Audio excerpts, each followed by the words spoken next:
کافر تو نہیں ہو جائے گا، گناہگار ہوگا، فاسق ہوگا، فاجر ہوگا، وہ اس کے معاملہ ہوگا، لیکن وہ کافر نہیں ہو جائے گا۔ لیکن ایمان کی حقیقت جو ہے وہ پھر اسے حاصل نہیں ہے اگر اس کی خواہش نفس تابع نہیں ہو گئی ہے اس کی جو حضور لے کر آئے صلی اللہ علیہ وسلم۔ اسی طرح ایک اور ہے معاملہ، لا یؤمن احدکم حتی اکون احب الیہ من والدہ وولدہ والناس اجمعین۔ تم میں سے کوئی شخص مومن نہیں ہو سکتا جب تک کہ میں اسے اپنے والد سے، بیٹے سے، تمام انسانوں سے بڑھ کر محبوب نہ ہو جاؤں۔ یہ بھی ایمان کا ایک تقاضا ہے۔ تو ایمان کے مختلف تقاضے ہیں اور ایمان کے مختلف درجات ہیں، ان کے حوالے سے بات ہو رہی ہے۔ اس کو اس لغوی مفہوم میں لے لینا کہ جب مومن نہیں ہے تو گویا کہ پھر مسلم بھی نہیں ہے، پھر کافر ہو گیا، یہ سارا معاملہ جو ہے یہ غلط ہے، اور اس کو ہم بڑی تفصیل سے اس پر ہم بحث کر چکے ہیں حدیث جبرائیل کے ضمن میں۔ اب یہاں جو بات بیان کی جا رہی ہے جس کو ہم عام معنی میں کہیں گے شرافت، مروت، کسی شخص میں شرافت اور مروت کا تقاضا یہ ہوگا، آپ جو چیز اپنے لیے پسند کر رہے ہیں اپنے بھائی کے لیے بھی وہی پسند کیجیے۔ اچھا، بھائی ایک وہ ہے جو ماں جایا ہے، آپ کا حقیقی بھائی، ظاہر بات ہے کہ اس میں سب سے اقدم وہی رہے گا، سب سے پہلے وہی رہے گا۔ اس کے بعد بھائیوں میں کزنز ہے، وہ جو آپ کے دادا دادی کی اولاد ہے وہ بھی پھر بھائیوں میں آ جائے گا۔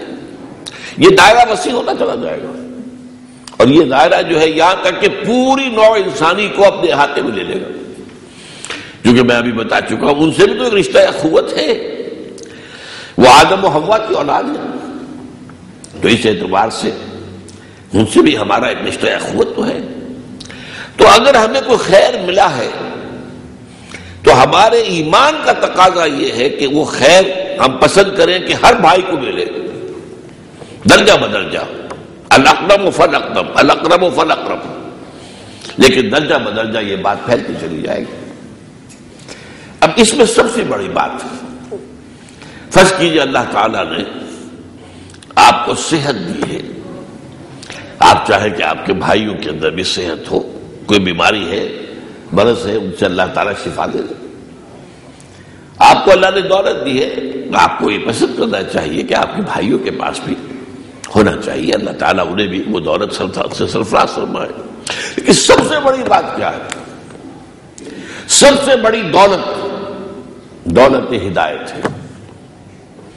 اگر اللہ نے آپ کو ہدایت سے سرفراز فرمایا ہے تو اب اس کا تقاضا یہ ہے کہ آپ یہی اپنے بھائی کے لیے پسند کریں کہ وہ بھائی بھی اللہ تعالیٰ اسے ہدایت دے، اس کے لیے کوشش کرے، اس کے لیے محنت کرے، جیسے کہ سورہ تحریم میں آتا ہے یا ایھا الذین آمنوا قوا انفسکم واہلیکم نارا، اے ایمان والو بچاؤ اپنے آپ کو اور اپنے اہل و عیال کو آگ سے۔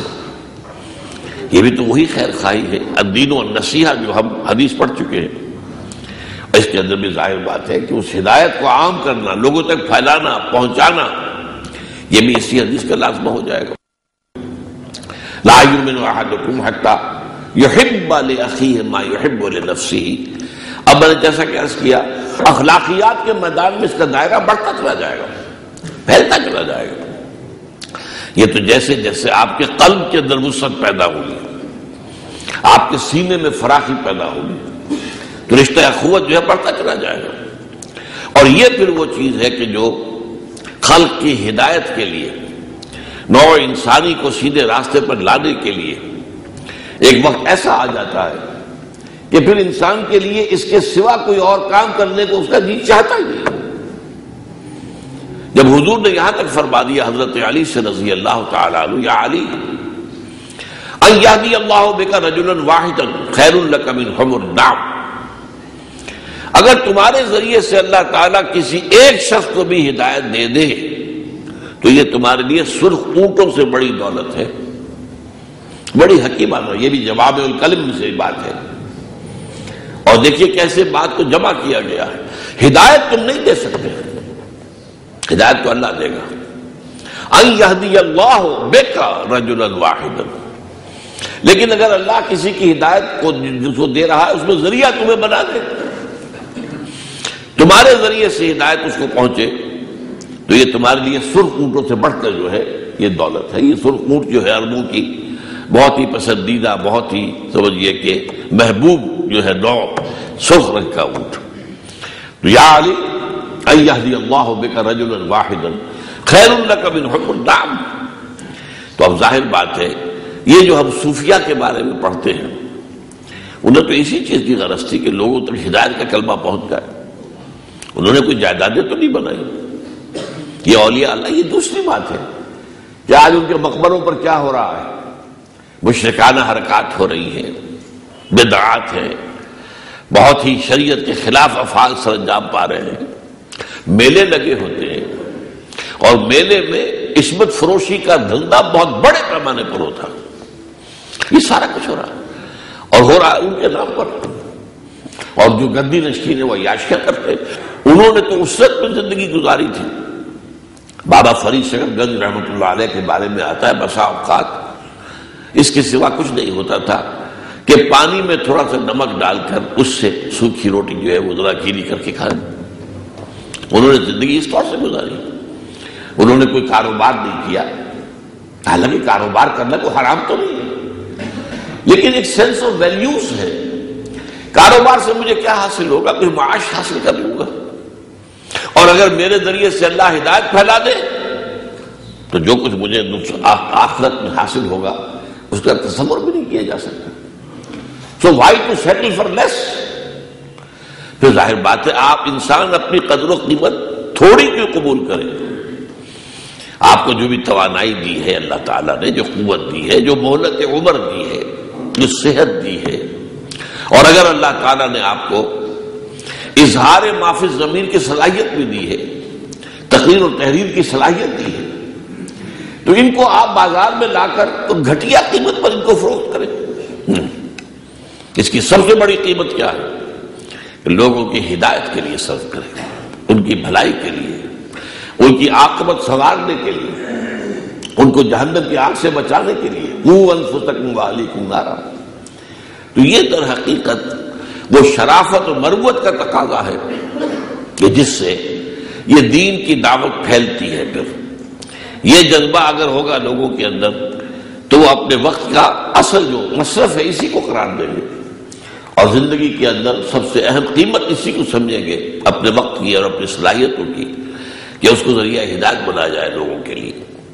بہرحال یہاں پر اس کی تاکید کے لیے انداز یہ اختیار کیا گیا کہ اگر ایسا ہے تو پھر ایمان نہیں ہے، یعنی حقیقی ایمان، ایمان کا اصل جوہر، ایمان کا اصل لب لباب. اس لیے کہ جب ایمان حقیقی ہوگا تو آپ کا یقین آخرت پر ہوگا. پھر ہر چیز کا دنیا میں آپ جب قیمت کا تعین کریں گے، ایویلویٹ کریں گے اسے، تو وہ کریں گے آخرت کے حوالے سے. آخرت میں اس کی کیا قدر و قیمت ہے، اس کا کیا اجر و ثواب ہے.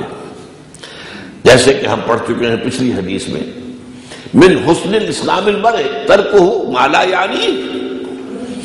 کسی مسلمان کے اسلام کی خوبی، حسن یہ بھی ہے کہ وہ ہر اس کام کو چھوڑ دے جس کا اس کو کوئی فائدہ نہیں.